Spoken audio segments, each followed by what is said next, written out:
Guess who got on Knitcrate's PR list? That means we get to have a fun little yarn unboxing, and you can peer inside a Knitcrate just in case you were considering signing up.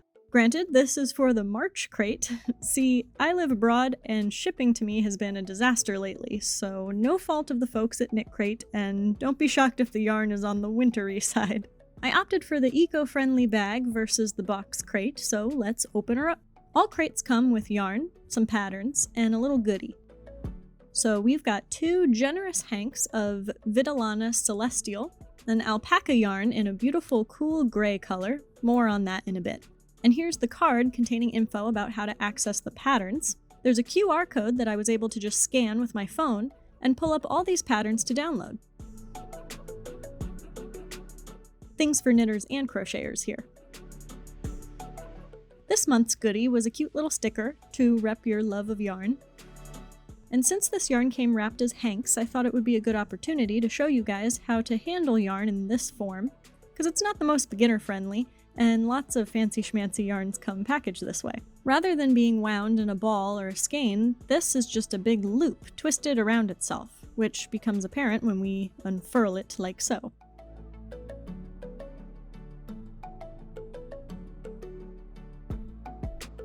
And it's darn near impossible to work with the yarn in this form because it's very easy to tangle. So if you've ever seen a yarn swift, this is what those are for. It holds the hank taut and spins, so you can wind the yarn up in a more usable form. But I know most of you don't have yarn swifts, and neither do I, so I'm going to show you how to do it without one. First, we need to find these little extra bits of string tying the yarn bundles together.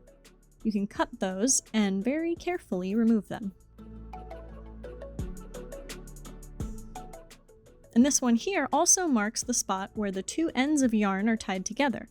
So we can cut that string and cut the knot, releasing the beginning and the end of the yarn.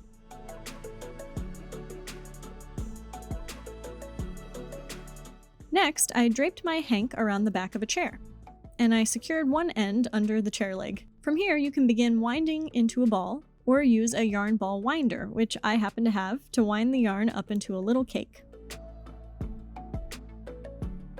So as I'm cranking the winder, the yarn is coming around and around the loop on the chair. Ideally, this loop would be stretched taut if my chair was a little wider, or if the loop of yarn was a little smaller. So occasionally I had to manually help it out a bit to keep the yarn from getting hung up on itself. Especially towards the end. Another good solution is to employ a willing participant from your family to hold the yarn stretched out around their hands while you wind the yarn up. But even with my chair method, I was able to cake up the whole hank without any tangles. And now the yarn is ready to be used. I can pull from the center or the outside with no knots to deal with. And as for a little review of the yarn itself, it's fantastic. I've never worked with Vitellana yarn before, which is an exclusive to Knitcrate. And this one is so soft. It feels great in my hands, it's 90% alpaca, and while it looked silky as a hank, while I worked with it, the fiber blooms and gets all fuzzy. It really has that warm wool feel without any of the wool itch. It created a lofty fabric with lots of spring and structure, even though I used a loose gauge. And I think any yarnie would love this as a gift, but definitely a winter yarn. So there's my Knitcrate unboxing, more to come for sure, and you're on YouTube, so you know there's coupon codes and links down below. You can get 20% off your first order of anything from Knitcrate with the code SNUG20. And give this video a thumbs up for all the extra yarn vocab we learned today. Thanks for watching, I'll see you next time. Bye!